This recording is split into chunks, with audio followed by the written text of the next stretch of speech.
सर्वेभ्यो नमः। देववाणी संस्कृतं यूट्यूब चलदृश्यं प्रति भवतां भवतीनां च हार्दं स्वागतम्। मित्रों, साहित्य दर्पणम द्वितीयः परिच्छेदः।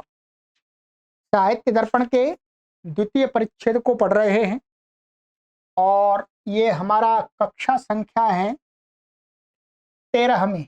12 कक्षाएं हमने आपको पढ़ा दी हैं, अभी 13 भाग अर्थात कक्षा। प्ले लिस्ट में कॉलम बना दिया गया है आपकी सुविधा के लिए। साहित्य दर्पण द्वितीय परिच्छेद। 2 शब्द की शक्तियों को हमने पढ़ लिया है अभी, अभिधा शक्ति और लक्षणा शक्ति। अभिधा के जो भी भेद होते हैं, लक्षणा के जो भी 80 भेद थे, उनको हमने जान लिया। अब तीसरी शक्ति आरंभ होती है, इसका नाम आपको प्रारंभ में ही बता दिया था, व्यंजना शक्ति। क्या होती है? शब्द की एक तीसरी शक्ति भी होती है व्यंजना। वैसे शब्द की 4 शक्तियां मानी हैं, एक तात्पर्य शक्ति भी होती है, परंतु यहां पर विश्वनाथ कविराज जी ने तात्पर्य शक्ति को यहां नहीं बताया है। ठीक है, स्वीकार तो किया है, अन्य साहित्य काव्य की परिभाषाओं को बनाने वाले लोगों ने उसको बताया। तो अभी इनके अनुसार हमने 2 पढ़ लिए हैं, तीसरी आज पढ़ेंगे, व्यंजना वृत्ति। आज अर्थात आज से आगे।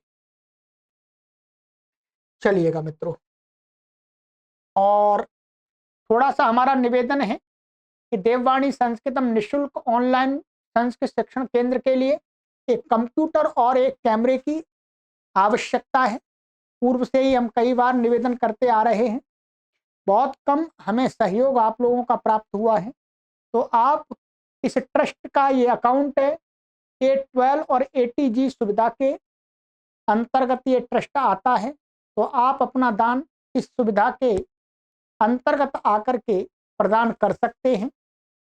ये ट्रस्ट का अकाउंट नंबर है, ठीक है, और ये व्हाट्सएप नंबर दिए, यहाँ पर आप संपर्क कर लीजिएगा। मैंने वीडियो के डिस्क्रिप्शन में भी डिटेल डाल दी है, और ये QR कोड है। ठीक है, अभी बहुत कम सहयोग आया है, परंतु अभी बहुत सहयोग अपेक्षित है, तब हमारा ये पूरा जो कंप्यूटर और एक कैमरे की व्यवस्था बन पाएगी। एक अल्टरनेट व्यवस्था बनाने जिससे हमारा कार्य बीच में रुके नहीं, कभी खराब हो जाते हैं ये, तो हमारे दूसरे सिस्टम से कार्य हम आरंभ रखें। ठीक है, तो आप सभी की सुविधा के लिए ये कार्य किया जा रहा है, आप सभी अपना सहयोग अवश्य दें। चलिएगा, तो अब आगे पढ़ना आरंभ करते हैं। अथ व्यंजना।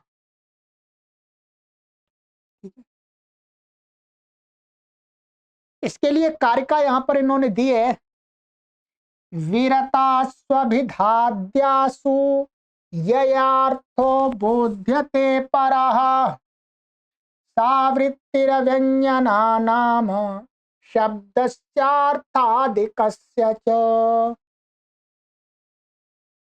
ये कहते हैं कि अभिधाद्यासु वीरतासु, अभिधाद्यासु का यहाँ पर नीचे, चलिए यहीं पर अर्थ है अभिधा आदि। अभिधा का अर्थ है अभिधा, लक्षणा और तात्पर्य भी ले लिया इन्होंने। यहाँ पर अपने व्याख्यान में इन्होंने तात्पर्य को कहा है, पर यहाँ पर इन्होंने लक्षण नहीं दिया तात्पर्य का। तो अभिधा, लक्षणा, तात्पर्य आदि वृत्ति जो शब्द की शक्तियां हैं, उनके वीरतासु माने उन वृत्तियों के द्वारा शब्द का अर्थ कह देना, बता देना।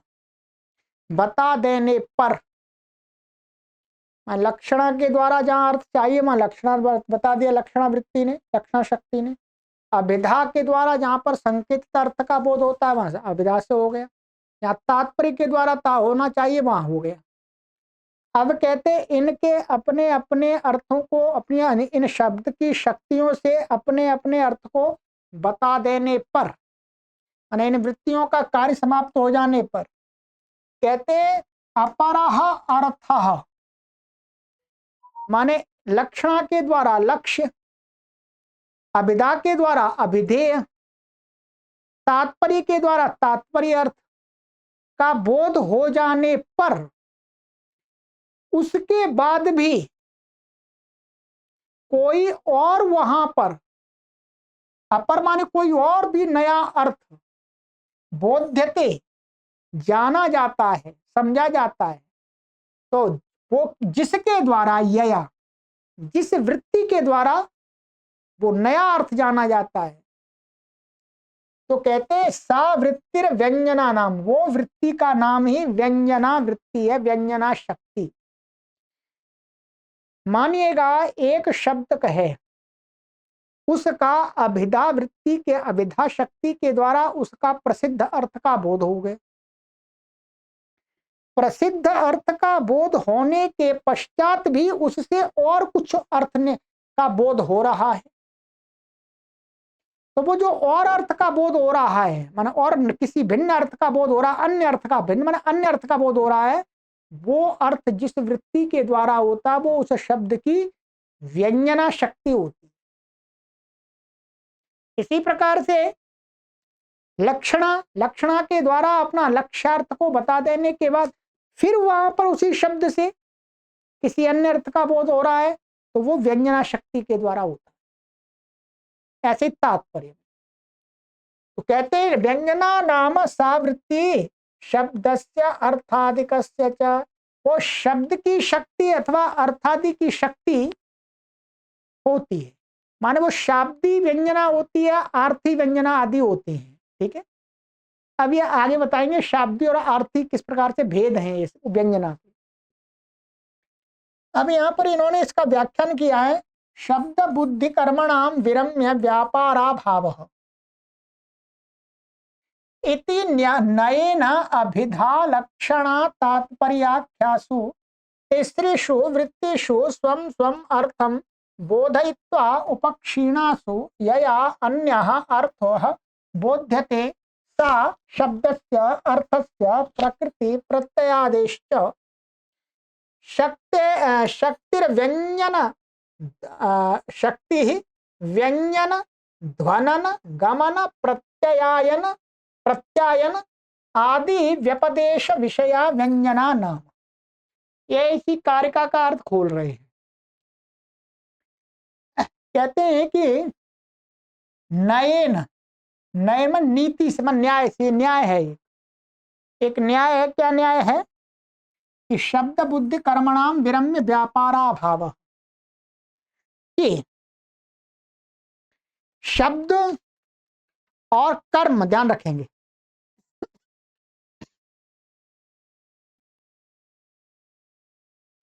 शब्द और बुद्धि, बुद्धि माने ज्ञान, और कर्म, कर्म माने क्रिया हो जाएगी, इनका अपने विषय को उपस्थित कर, इनका माने शब्द का जो विषय है, बुद्धि ज्ञान का जो विषय है, कर्म का जो विषय है, उसको अपने विषय को, अपने अपने विषय को उपस्थापित कर, विराम माने उपस्थापित कर दिया, विराम हो गया। विराम होने पर उसके अनंतर फिर अपने विषय को ये दोबारा उपस्थापित नहीं कर सकते। क्या? अपने विषय को ये दोबारा उपस्थापित नहीं कर सकते। माने शब्द के द्वारा अथवा ज्ञान के द्वारा अथवा कर्म के द्वारा, क्रिया के द्वारा, माने क्रिया का जो विषय है, ज्ञान का जो विषय है, शब्द का जो है, उसने अपने विषय को उपस्थापित एक बार कर दिया, ये चरितार्थ हो गए। विरम्य व्यापाराभाव, अब इनके द्वारा दूसरा व्यापार नया नहीं होता, दूसरा व्यापार नहीं होता। किसी शब्द ने किसी वृत्ति के द्वारा अपने अर्थ को कह दिया, अब उसी शब्द का कोई अन्य अर्थ उसी वृत्ति के द्वारा, उसी शक्ति के द्वारा नहीं कहा जा सकता। ठीक, कहने का तात्पर्य ये है इनका, उदाहरण के तौर पे हम मोटे से समझ लें कि एक बार कुछ होकर के फिर उसको वापस नहीं लिया जा सकता। यहां पर मेरे पास एक पुस्तक है, उसमें उदाहरण के लिए कुछ दिया है, उसको मैं बताता हूं आपको। यहां लिखा है कि शब्द, बुद्धि और कर्म, इनमें विराम के अनंतर व्यापार नहीं होता। ये इस वाक्य का अर्थ है, ये न्याय है। जैसे देवदत्त ने किसी को थप्पड़ मारा, थप्पड़ लगने के बाद मैंने थप्पड़ लग गया, देवदत्त ने किसी को मारा, उसको लग गया। अब लाख यत्न करने पर भी, माने अनेक प्रयत्न करने पर भी वह थप्पड़ वे लगा नहीं हो सकता। अर्थात अब वो थप्पड़ लग गया है तो अब कभी किसी भी प्रयत्न से वो ऐसा नहीं हो सकता कि अब वो ना लगा हुआ हो। माने देवदत्त को ऐसा महसूस ना हो कि मुझे लगा ही नहीं, वो जिसको लगा उसको ये महसूस ना हो कि मुझे लगा ही नहीं थप्पड़। उस विरत क्रिया को कोई वापस नहीं कर सकता। माने ये संपन्न हो गई क्रिया, इसको वापस नहीं लाया जा सकता। अब उसका व्यापार नहीं होगा, उसमें कोई भी जो क्रिया हो गई एक बार, वो हो गई, अब उसमें कुछ नहीं किया जा सकता। इसी प्रकार से जैसे रस्सी को देख करके किसी को, अंधेरे में रस्सी पड़ी हुई है सामने, किसी व्यक्ति ने उसको देखा, उसने सोचा सांप, तो सर्प की बुद्धि बन गई और सर्प, और डर गया। फिर चाहे कितना भी यत्न किया जाए, परंतु वो सर्प का ज्ञान है, वो उसके मस्तिष्क से निकल नहीं सकता। हाँ, वो उसको जान लेगा, प्रकाश आदि से जान लेगा, रोशनी से देख करके अरे तो रस्सी है, परंतु जो सर्प का संस्कार बन गया वो कभी भी हट नहीं सकता। उस सर्प से जो भय है वो तो हट सकता है, पर भय का जो संस्कार बन गया वो भी छाप बनी रहेगी। तो यही कहते हैं। ठीक है, तो इसी प्रकार शब्द भी एक बार ही व्यापार करता है। क्या? शब्द भी एक बार ही व्यापार करता है। अतएव अपना अपना अर्थ उपस्थित करके अभिधा, लक्षण एवं तात्पर्य नामक जो वृत्ति हैं, क्या? अभिधा, लक्षण, तात्पर्य नाम की जो वृत्ति हैं, वो तीनों वृत्तियां उपक्षीण हो जाती हैं। अब वो दोबारा कोई व्यापार करने का उनमें सामर्थ्य नहीं रहता। वही कहा कि तात्पर्य, अभिधा, लक्षण, वो अभिधा, लक्षण, तात्पर्य की इन तीनों वृत्तियों के द्वारा, तीनों वृत्तियों हो जाने पर क्या है, अपने अपने अर्थ को बोधयित्व मन बता करके उपक्षीणासु, मन उपक्षीण माने अब इनका अपना काम खत्म हो गया। फिर जिसके द्वारा अन्य अर्थ का बोध होता है वह शब्द की, क्या है, वह जो वृत्ति है वह शक्ति है, वो शब्द की अथवा अर्थ की अथवा प्रकृति प्रत्यय की, यहां पर आदि ले लिया, आदि से क्या आ गया, प्रकृति प्रत्यय की शक्ति। प्रकृति प्रत्यय क्या, व्यंजन, ध्वनन, गमन, प्रत्यायन आदि नामों से जाने जाने वाली व्यंजना नाम की वृत्ति है। ठीक है, तो कहने का अर्थ यहां पर इसका पूरा ये निकल के आ रहा है कि जहां पर अभिधा के द्वारा अर्थ का बोध हो गया, अथवा लक्षण के द्वारा होगा, अथवा तात्पर्य के द्वारा हो गया, फिर भी कोई नए अर्थ की प्रतीति होती है, तो वो जो नए अर्थ की प्रतीति होती है वो व्यंजना नामक वृत्ति से होती है। उसके भिन्न भिन्न जगह पर ये नाम है, कहीं व्यंजन कहा गया, कहीं ध्वनन कहा है, कहीं गमन कहा है, कहीं प्रत्यायन आदि नाम पर्यायवाची। ठीक है, अभी यहां पर बताते हैं आगे ये तत्र, तत्र माने इसमें, अब विषय में, इसी विषय में, उस व्यंजना के विषय में, अभिधा मूल लक्षण मूला शब्दस्य व्यंजना द्विधा। शब्द बताया था ये ऊपर, शब्द की अभिधामूलक और लक्षणामूलक व्यंजना दो प्रकार की होगी, शब्द की दो प्रकार की होगी, एक अभिधामूलक हो गई, एक व्यंजनामूलक और लक्षणामूलक हो गई। एक अभिधा अर्थ के साथ, एक लक्षणा अर्थ के साथ। ठीक है, कहने का तात्पर्य यह है, जब अभिधामूलक व्यंजना होगी शाब्दी शाब्दी, तो उसमें अभिधा का अर्थ भी रहेगा और एक विशेष अर्थ भी रहेगा।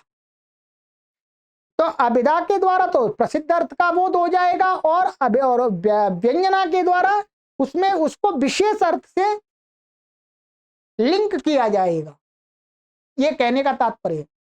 तो वही कहा, अभिधा लक्षणा मूला शब्द से व्यंजना द्विधा, दो प्रकार की हो जाएगी शब्द की, शाब्दी व्यंजना दो प्रकार की।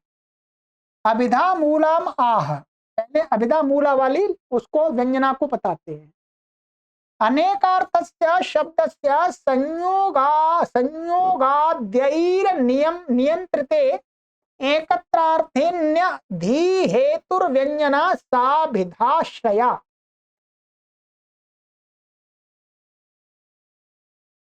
क्या है? कहते हैं अनेक अर्थ वाले शब्द, माने ऐसा शब्द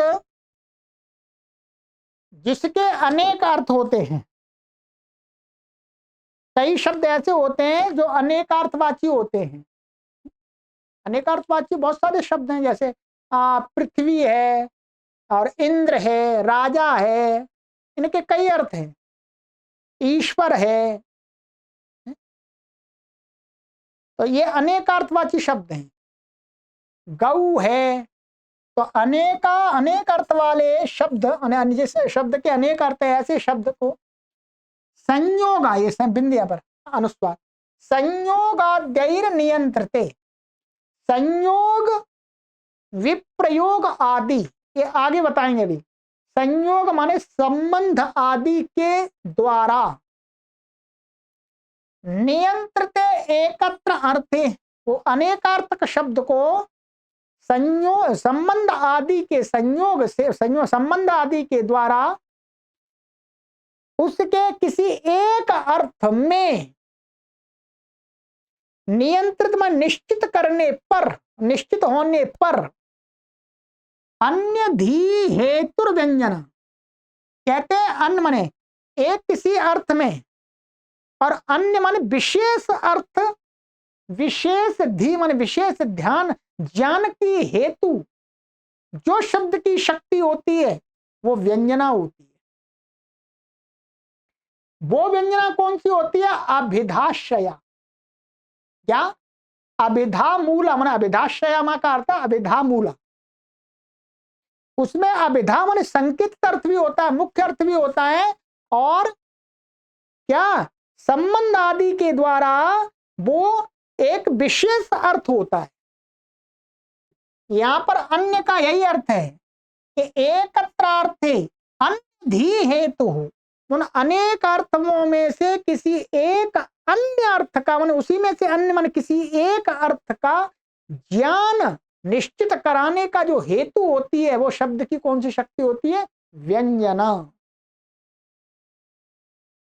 कहते हैं आदि शब्दात, आदि शब्दात विप्रयोगादय, यहां पर ये संयोग आदि लिया है, संयोगाद्यय।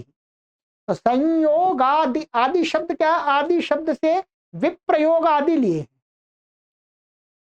विप्रयोग अभी ये बताएंगे, ठीक है। विप्रयोग ना वियोग, यहाँ कौन कौन से हैं ये नीचे बता रहे हैं, कहीं पर ये लिखा हुआ है, उसी का इन्होंने व्याख्यान वो दे दिया है। उक्तम ही कहा भी गया है काव्य शास्त्रों में, संयोगो विप्रयोगश्च साहचर्यं विरोधिता अर्थः प्रकरणं लिंगम शब्दस्यान्यस्य सन्निधिः सामर्थ्यम् औचिती देशः कालो व्यक्तिस्वरादयः शब्दार्थस्यानवच्छेदे विशेष स्मृति हेतवः इति। एक कहीं का लिया है, यहां पर यह बताया है कि अभिधा मूलक व्यंजना जो होती है उसके द्वारा जो विशेष अर्थ का बोध होता है उसमें कारण क्या होते हैं, माने कारण उसके उस सहयोगी क्या होते हैं, हेतु क्या होते हैं। तो बताते हैं संयोग माने संबंध हो सकता है, विप्रयोगश्च विप्रयोग माने वियोग हो सकता है, साहचर्यम साहचर्य हो सकता है साथ साथ रहना, विरोधिता वैर हो सकता है, वैर भी हो सकता है, अर्थ प्रयोजन में अर्थ का अर्थ है प्रयोजन है, प्रयोजन भी हो सकता है, प्रकरणम प्रकरण के अनुसार भी देखा जाता है, लिंगम माने पहचान भी हो सकता है, शब्दस्य अन्यस्य सन्निधि माने अन्यस्य शब्दस्य सन्निधि, जिस शब्द में हम व्यंजना लगा रहे हैं उस शब्द का व्यंजना अभिधा मूलक व्यंजना के द्वारा जो अर्थ की प्रतीति हो रही है उसमें हेतु कोई उसके पास में प्रयोग शब्द अन्य शब्द भी हो सकता है, वो उदाहरण देंगे अभी। तो वही है अन्य से शब्द से सन्निधि, सामर्थ्यम सामर्थ्य के कारण से भी विशेष अर्थ का बोध हो जाता है, और औचित्य माने औचित्य औचित्य कह सकते हैं इसको, औचित्य माने औचित्य, देशा देश कारण भी हो सकता है, काला काल भी हो सकता है, व्यक्ति भी हो सकता है, स्वरादय स्वर आदि भी हो सकते हैं। स्वर का अर्थ है यहाँ पर उदात्त अनुदात्त आदि, परंतु ये वेद का विषय दे दिया है, स्वरादि कारण होते हैं। अर्थ के निर्धारण में उदात्त अनुदात्त स्वरित ये स्वर भी हेतु बनते हैं, परंतु इन स्वरों का प्रयोग वेद में होता है, इसलिए यहाँ वेद ये साहित्य, तो अभी साहित्य की बात कर रहे हैं, ठीक है, परंतु हेतु होता है इसलिए बता दिया स्वरादय, आदि से और भी आ जाएंगे। कहते हैं शब्दार्थस्य अनवच्छेदे विशेष स्मृति हेतवः,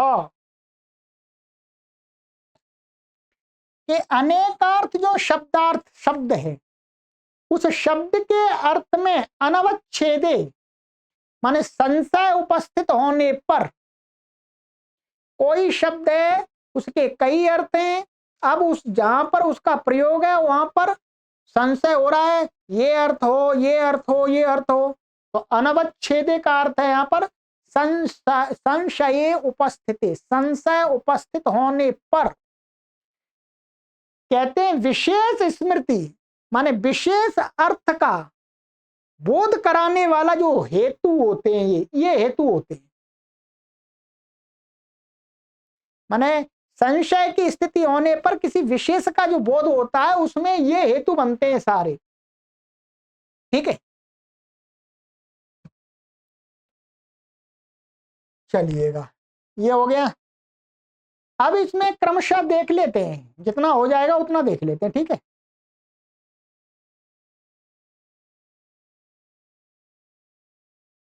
जैसे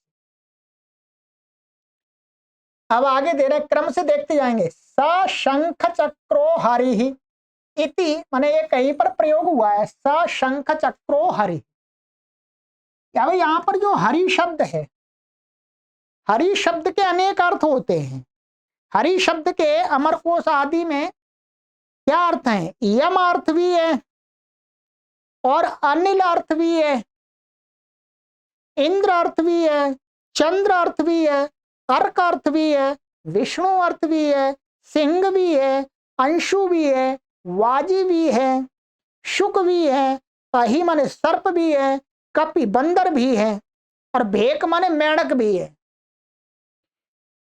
ये क्या है, इतने हरि शब्द के अर्थ हैं। अब यहां पर हरि शब्द का क्या अर्थ लिया जाए, संशय हो गया, क्या लिया जाए। हरि शब्द के प्रसिद्ध अर्थ यहां पर ये बता दिए, इतने प्रसिद्ध अर्थ, ये सभी अभिधा के द्वारा ज्ञात होते हैं, परंतु ये सारे तो नहीं लग सकते, यहां पर सारे तो नहीं लग सकते। तो अब ये क्या कहा कि अब इसमें हेतु माने हरि का अर्थ यहां पर क्या लेना है, हरि का अर्थ इनमें से ही कोई तो होगा, अभिधा मूलक है तो अभिधा मूलक का माने प्रसिद्ध अर्थ तो आएगा, और प्रसिद्ध अर्थ ये सभी हैं, और प्रसिद्ध अर्थ ये सभी हैं, तो अब प्रसिद्धों में से हमें एक अर्थ लेना है, तो उस एक अर्थ को जिस शक्ति शब्द उस शब्द की शक्ति के द्वारा बोध होगा, वो शब्द की शक्ति कौन सी होगी, अभिधा मूलक व्यंजना, और उस व्यंजना में हेतु क्या होगा, तो ऊपर बता दिए थे। तो सबसे पहला हेतु हो जाएगा संयोग। तो बताते हैं यहां पर हरि शब्द का कहते हैं शंख चक्र योगेन हरि शब्दो विष्णु एव अभिधत्ते। यहां पर शंख चक्र ये दिया हुआ है, इस शब्द का यहां पर संयोग है। संयोग माने ये कह सकते हैं कि शंख और चक्र का जो संयोग माने संबंध, हरि शब्द के जितने भी अर्थ हैं, क्या हरि शब्द के जितने भी अर्थ हैं ये कई बता दिए। यम हो गया, अनिल हो गया, इंद्र हो गया, चंद्र, अर्क, विष्णु, सिंह और अंशु, वाजी, शुक, अहि, कपि, भेक। इनमें से केवल एक विष्णु ऐसा है, विष्णु भगवान ऐसे हैं जिनके साथ में क्या शंख और चक्र का योग होता है, संयोग होता है, संबंध होता है। इसलिए शंख चक्र योगेन हरि शब्द विष्णु एवं अर्थ को विष्णु को ही कहता है। अब देखिएगा यहां पर अभिधा, हरि शब्द का विष्णु अर्थ क्या था, संग मुख्य अर्थ भी यही, उन अर्थों में आता ही मुख्य, परंतु मुख्य तो दूसरे भी हैं। अब दूसरों को कैसे हटाया जाए, वो व्यंजना वृत्ति के द्वारा हटाया गया। उस व्यंजना वृत्ति को हटाने में हेतु क्या बना, संयोग, संबंध, किसका, शंख और चक्र का। तो इसलिए संयोग के द्वारा व्यंजना शक्ति ने हरि शब्द का यहां विष्णु अर्थ बता दिया। तो स शंख चक्रो हरि का अर्थ है शंख चक्र वाले विष्णु भगवान महाराज। ठीक है। अब इसी प्रकार से दूसरा बता दें, अशंख चक्रो हरि, कहीं पर ऐसा प्रयोग हो रहा है अशंख चक्रो हरि, तो वहां दूसरा क्या बताया था, दूसरा का विप्रयोग। विप्रयोग का अर्थ है वियोग, वियोग के द्वारा भी अभिधा मूलक व्यंजना वृत्ति का जो शब्द की शक्ति है उससे विशेष का बोध होता है। तो यहां पर अशंख चक्रो हरि माने ये हरि क्या है, ऐसा कहेंगे कि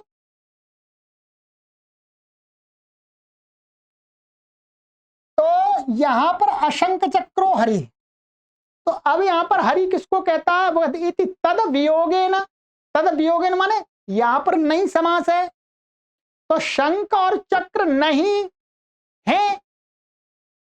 पहले तो शंख चक्र का संबंध के कारण से हरि का बोध हरि से हो रहा था, अब शंख चक्र माने अशंख चक्रो हरि, तो अशंख चक्रो हरि, तो यहां पर भी तमेव, तमेव माने विष्णु का ही बोध होगा, क्योंकि यहां पर विप्रयोग हो गया। विप्रयोग का अर्थ हो गया विश्लेष, विश्लेष माने अलगाव। ये हरि अब कैसे है, शंख चक्र को धारण अभी नहीं किए हुए हरि है। अर्थात कहने का तात्पर्य है जब भगवान विष्णु शंख और चक्र को धारण कर जब धारण किए हुए होंगे तो स शंख चक्रो हरि वाक्य का प्रयोग हुआ। जब धारण नहीं किए हुए होंगे, क्योंकि विप्रयोग का अर्थ मान वियोग का अर्थ होता है पहले संयोग होना चाहिए, पहले संयोग होकर के वियोग होता है, ध्यान रखेंगे, क्या संयोग होकर के वियोग होता है। या हरि शब्द से अशंख चक्रो हरि कहा है, तो पहले जिसके पास में शंख चक्र था अब नहीं है, मान वियोग माने अलगाव। ऐसा नहीं है कि जिसके पास है ही नहीं शंख चक्र उसको कह रहे हैं, ऐसा नहीं है। जिसके पास पहले होंगे अब नहीं है, वो विप्रयोग है, ध्यान रखेंगे। इसलिए यहां पर हरि का अर्थ वो नहीं लिया जाएगा कि इंद्र ले लिया जाए, अनिल ले लिया जाए, यम आदि नहीं लिया जाएगा। अर्थात क्योंकि उनके पास में शंख चक्र रहते ही नहीं है तो वियोग कैसे होगा, तो वियोग वही होता है जहां पहले संयोग होता है। तो शंख और चक्र का वियोग कहां पर होगा, हरि मन विष्णु में। तो इसलिए यहां पर भी वियोग के कारण से हरि का ही बोध हो रहा है और विष्णु भगवान का ही बोध हो रहा है। तो तद वियोगे ना, तद माने शंख चक्र का वियोग होने से तमेव विष्णु को ही कहेंगे। आगे बता रहे हैं ये विप्रयोग है। भीमार्जुन इति अर्जुन पार्थ, यहां पर भीम और अर्जुन लिया है, ठीक है। एक भी यहां साहचर्य लेंगे, आगे साहचर्य आ रहा है हमारा। साहचर्य माने साथ साथ रहना। भीम का अर्थ एक पांडुपुत्र भीम है, अर्जुन पांडुपुत्र अर्जुन है, कुंती के पुत्र। और भीम का अर्थ एक भयानक होता है, अर्जुन का अर्थ एक जंगली वृक्ष का नाम है अर्जुन। अब यहां पर भीमार्जुन कहने से भीम का क्या अर्थ लिया जाए, अर्जुन का क्या लिया जाएगा, तो यहां अर्जुन का देख रहे हैं। यहां अर्जुन कहते इति पार्थ, अर्जुन का साहचर्य भयानक के साथ नहीं देखा जाता, अर्जुन का साहचर्य कहां पर देखा जाता है, उस अपने भाई भीम के साथ में। तो इसलिए यहां पर अर्जुन वृक्ष वृक्ष का अर्थ का बोधक नहीं होगा, क्योंकि साहचर्य जो अर्जुन जो मनुष्य है उसका साहचर्य भीम के साथ में होता है, और अर्जुन नाम का जो वृक्ष है और भीम का अर्थ जो भयानक है उनका कोई साहचर्य नहीं है। इसलिए अर्जुन से किसका अर्थ का बोध होगा, जो पार्थ कुंती का पुत्र का बोध होगा, क्योंकि भीम भी कुंती का पुत्र है, ठीक है, ये कहना चाह रहे हैं। इसी प्रकार से भीम का भी यहां भयानक अर्थ नहीं होगा, यहां पर भीम का अर्थ होगा अर्जुन का भाई भीम। तो ये साहचर्य के कारण से यहां पर हमने व्यंजनावृत्ति के द्वारा अर्जुन शब्द का विशेष अर्थ लिया, जंगली को हटा करके वो ले लिया, ठीक है। और दोनों अभिधा भी है, अभिधा मूलक भी है। कर्णार्जुनौ इति कर्णा सूतपुत्र, कहीं पर कर्णार्जुनौ किसी ने कहा तो कर्ण का अर्थ क्या, एक तो कर्ण है सूतपुत्र महाभारत का पात्र, और एक क्या है कान का, कान भी होता है कर्ण। तो यहां पर कर्ण शब्द किसका बोधक होगा, तो कहते हैं अभिधा मूलक व्यंजना से के हेतु से, मैं हेतु क्या हो जाएगा यहां पर विरोधिता, ऊपर विरोधिता, विरोधिता हेतु होने के कारण से मैं नीचे कर लेता हूं, टिक मारता जाता हूं साथ साथ। ये क्या है, विरोधिता माने वैर, कर्ण नाम का जो सूत पुत्र है उसका और अर्जुन का दोनों का आपस में वैर है, इस कान का वैर नहीं है। तो यह विरोधिता के कारण से कर्ण सूत पुत्र का बोध होगा, कर्ण का बोध नहीं होगा, क्योंकि अर्जुन यहां पर पड़ा हुआ है इसलिए। तो अर्जुन और कर्ण का विरोध प्रसिद्ध है, इस कान का और अर्जुन का विरोध प्रसिद्ध नहीं है। ऐसे स्थाणु वंदे इति स्थाणु शिव। अब आगे आ रहा अर्थ माने प्रयोजनम, अर्थ का अर्थ है प्रयोजन। यहां का स्थाणु वंदे, स्थाणु का अर्थ क्या, तो खंबा भी होता है शिव भी होता है। स्थाणु का अर्थ ठूंठ या खंबा या भगवान शिव भी होता है। अब यहां पर यह कहा स्थाणु बंदे, तो स्थाणु बंदे तो खंबे को नमस्कार करने का तो कोई प्रयोजन नहीं है, भगवान शिव को नमस्कार करने से तो भगवान की प्रार्थना उसकी स्तुति करेंगे। तो कहते हैं स्थाणु बंदे थी, इस अर्थ के कारण से प्रयोजन से यहां स्थाणु शिव, स्थाणु का अर्थ आएगा शिव भगवान, तो शिव से प्रयोजन होता मनुष्य का, तो खंबे को सिर नवा करके कोई प्रयोजन सिद्ध नहीं होता, ठीक है। कहते हैं सर्वम जानाति देवः इति देवो भवान, कहते हैं सर्वम जानाति देवः, ये कहीं का वाक्य है, देव सब कुछ जानता है, माने देव आप सब कुछ जानते हैं। तो यहां पर जो देव है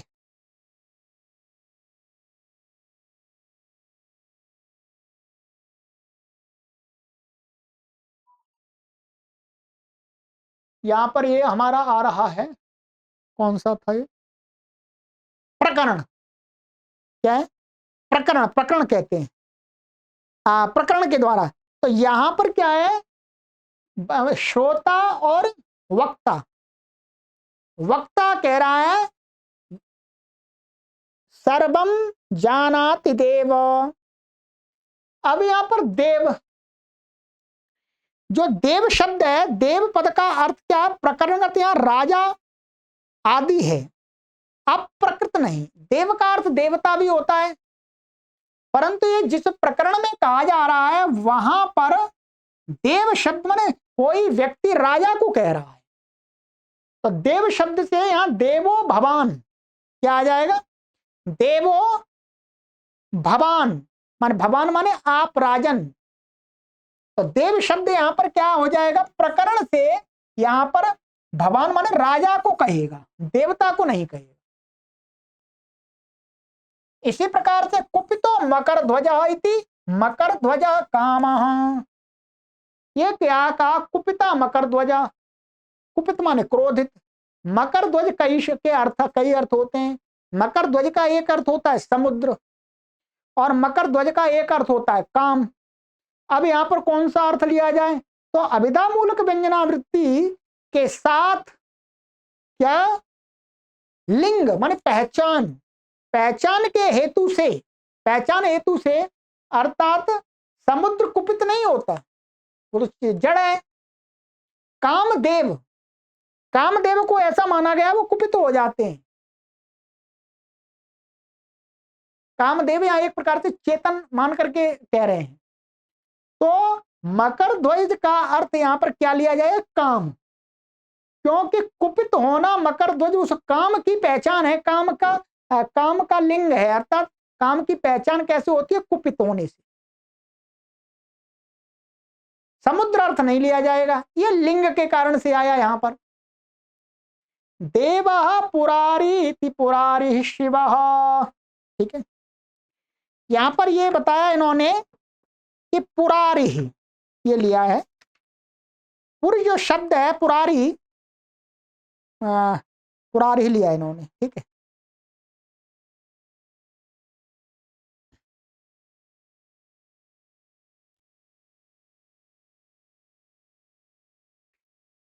यहां पर पुरारी में क्या? पुर और अरिही, अरिही का अर्थ होता है शत्रु, अरिही का अर्थ तो शत्रु है।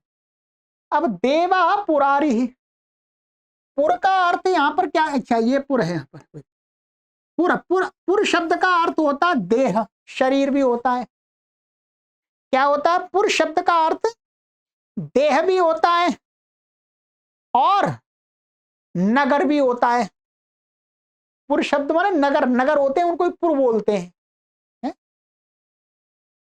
पुर होते हैं। दक्षिण में, भारत दक्षिण में पुर लगाते हैं, अग्निपुरम है, देवपुरम आदि।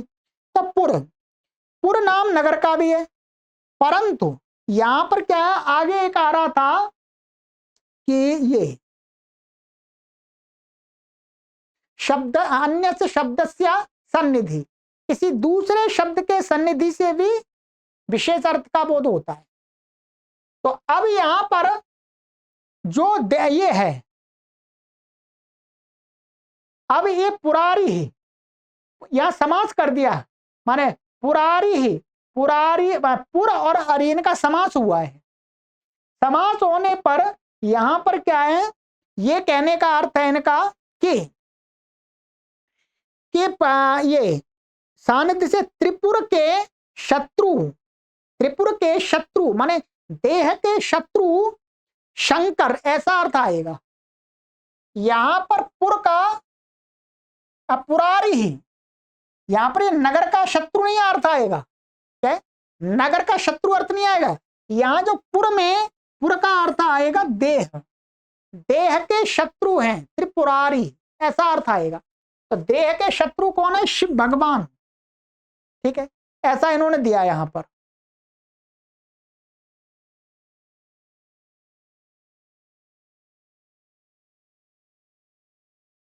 पुरारी, ठीक है। शत्रु नगर का शत्रु, तो यहाँ पुरारी से त्रिपुरारी माने शिव का बोध होना चाहिए या नगर के शत्रु का। तो यहाँ पर त्रिपुरारी से माने उसका होगा, शिव का होगा, क्योंकि देव शब्द आ रहा है, देव का तो शिव के साथ में ही सानिध्य लगेगा। नगर का शत्रु देव नहीं होता, नगर का शत्रु देव नहीं होता, पर देह का शत्रु शिव भगवान होते हैं, वह देव। ये देव, देव के साथ में शिव का संबंध लग गया पुरारी ही, तो ये पुरारी में पुर का अर्थ यहां पर देह ने, वो देह लिया जाएगा, न कि वो लिया जाएगा नगर। ठीक है, अब वो देह इसमें समास होकर के पुरारी का अर्थ हो जाएगा शिव। मधुना मत्ता पिका इति, मत्ता पिका इति मधुर वसंत। अब ये आगे है सामर्थ्य, सामर्थ्य में इसका अर्थ है मधुना मत्ता पिका, माने कोयल मदमस्त होती है मधु के द्वारा। मधु शब्द के कई अर्थ हैं, मधु का अर्थ शहद भी होता है, मधु का अर्थ मीठा भी होता है, ठीक है, और मधु का अर्थ वसंत ऋतु भी होता है। तो यहां पर शहद आदि में कोयल को मत करने का सामर्थ्य नहीं है। कोयल मदमस्त कब होती है? वसंत ऋतु में, है चाहती है। तो यहां पर मधु शब्द का कहते हैं मधु वसंता, मधु का अर्थ है वसंत ऋतु ली जाएगी। उस मधु का अर्थ वसंत ऋतु में ही सामर्थ्य है।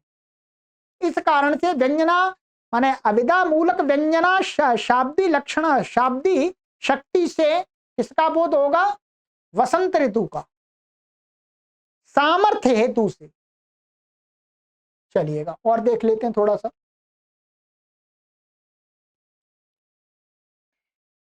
आगे पातु वो दयता मुखम इति साम, ये सा नहीं है, मुखम साम मुख्यम।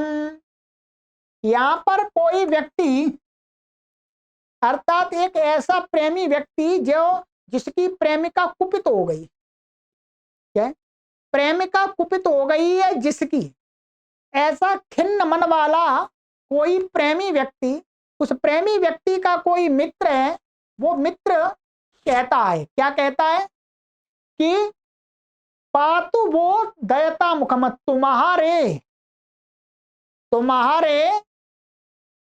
दयता मुखम, माने तुम्हारे दयता मुख का रक्षा करे। अब यहां पर मुख शब्द क्या होगा? मुख शब्द का अर्थ क्या होगा? दयता का अर्थ है प्रेमिका, तो कोई सीधा अर्थ, दयता माने वो उसकी प्रेमिका जो क्रुद्ध हो गई है। तो यहां पर कोई मुख शब्द का माने उस प्रेमिका का मुख तुम्हारी रक्षा करे, ये अर्थ होगा क्या? क्योंकि मुख शब्द का अर्थ तो मुख होता है और वो प्रेमिका का मुख है। दयता, दयिता मुखम, क्या है? दयिता मुखम। तो दयिता मुखम में मुख शब्द का अर्थ क्या हो सकता है? माने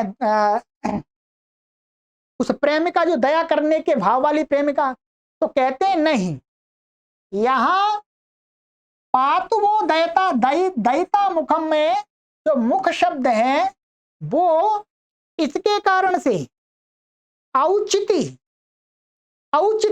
औचित्य क्या है यहां पर? अनुकूलता। उसके मुख से कोई भी यहां पर औचित्य नहीं है। प्रेमिका के मुख से उसकी खिन्नता दूर नहीं होगी। अब तो यहां पर यह कहते हैं उस माने दयिता मुखम, अर्थात उसकी अनुकूलता, उस प्रेमिका की अनुकूलता तुम्हारी रक्षा करे, अर्थात प्रेमिका तुम्हारे प्रति अनुकूल बन जाए, ये अर्थ आएगा। तो मुखम शब्द का अर्थ होगा सामुख्यम, सामुख्यम का अर्थ है वास्तव में अनुकूलता। तो अनुकूलता अर्थ यहां पर औचित है, औचित माने औचिति माने उचित, न कि उस प्रेमिका का मुख ये रक्षा करेगा, मुख रक्षा नहीं करेगा, उसकी अनुकूलता रक्षा करेगी। तो मुख शब्द का अर्थ हो गया अनुकूलता।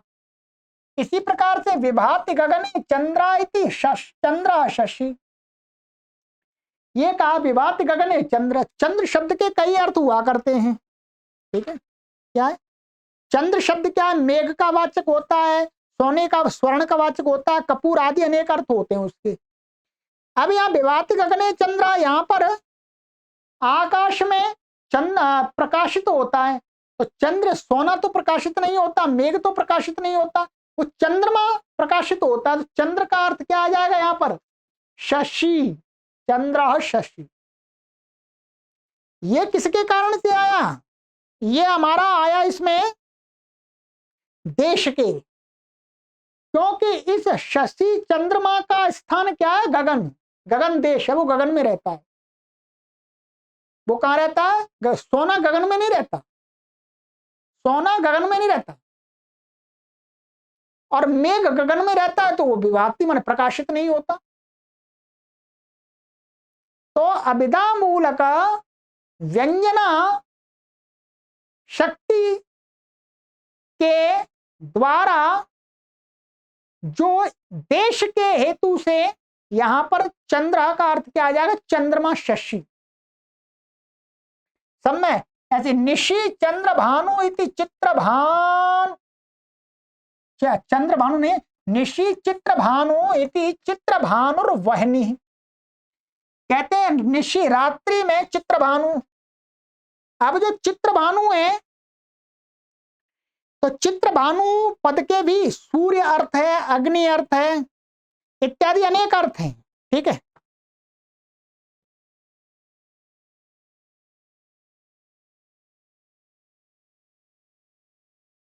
अग्नि सूर्य। ठीक है, तो अब यहां पर क्या है? निशि चित्र भानु, तो रात्रि में चित्र भानु।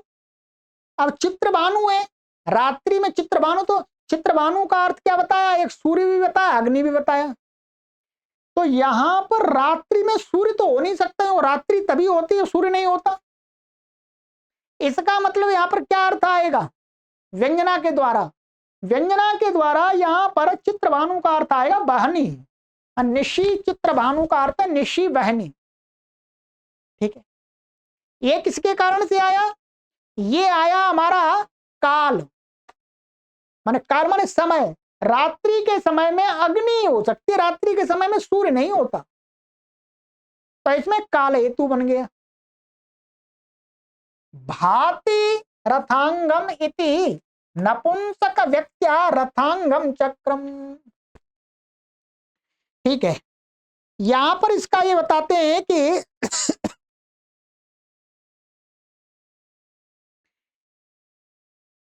रथांगम जो शब्द है उसका अर्थ चक्रवाक और रथ का अंग मन पहिया।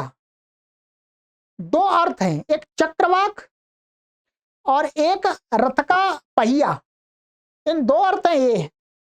परंतु भाति, ये यहां पर भाति पद है। ठीक, इस भाति पद के द्वारा क्या है? ये भाति पद व्यक्ति माने लिंग, यहां पर व्यक्ति आएगा, व्यक्ति हेतु। ठीक है,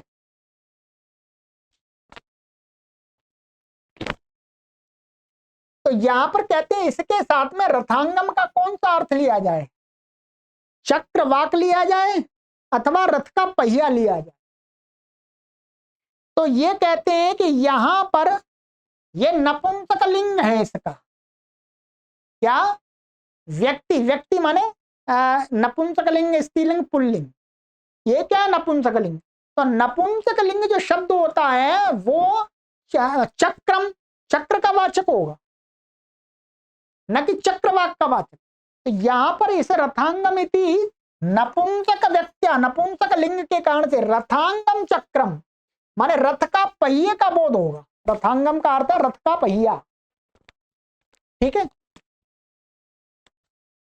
तो रथांगम, तो इसका दो अर्थ बता दिए यहां पर, एक चक्रवाक और एक, तो जो चक्रवाक के लिए होता है वो पुल्लिंग होता है रथांग, इसलिए रथांगम दिया है। इसका मतलब हो गया नपुंसक लिंग होने के कारण से रथांगम चक्र, रथ का पहिए का बोध हो। ये किसके द्वारा हो? व्यक्ति के द्वारा, लिंग के द्वारा, शब्द के लिंग के द्वारा।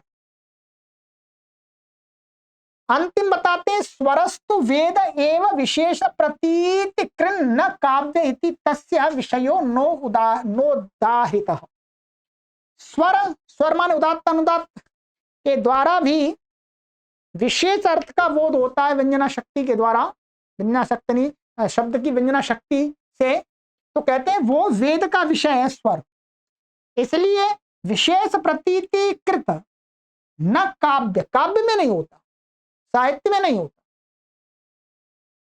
माने स्वर के द्वारा तो वेद में ही विशेष अर्थ की प्रतीति होती है, माने भिन्न भिन्न अर्थों का विशेष लिया जाता है। वहां पर स्वर से अर्थों पर भेद पड़ता है, प्रभाव पड़ता है, तो इसलिए उसके उदाहरण नहीं दिए। ठीक है, चलिएगा, तो आज की कक्षा में इतना ही करते हैं। काफी 50 मिनट हो गई है, मैंने अधिक से अधिक पढ़ाने का प्रयास किया है।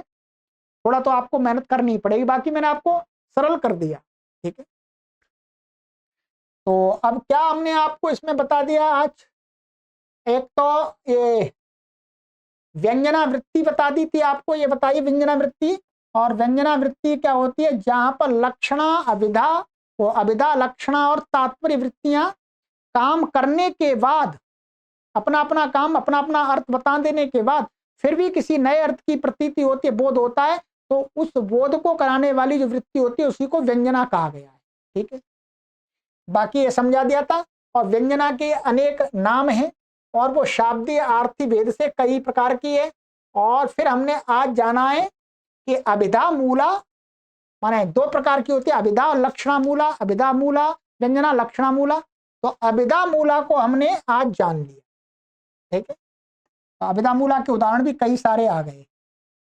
अब यहाँ पर कुछ दूसरे लोगों का मत दिखाया है कि दूसरे लोग ऐसा नहीं मानते हैं, तो वो विशेष तो नहीं है, उसको मैं आपको पढ़ा दूंगा कि समझ में आ जाए तो ठीक है, नहीं तो कोई बात नहीं। मुख्य रूप से तो हमें यहाँ पर कविराज जो ये विश्वनाथ के मत को ही समझना है। ठीक है, चलिए आगे कक्षा मिलते हैं।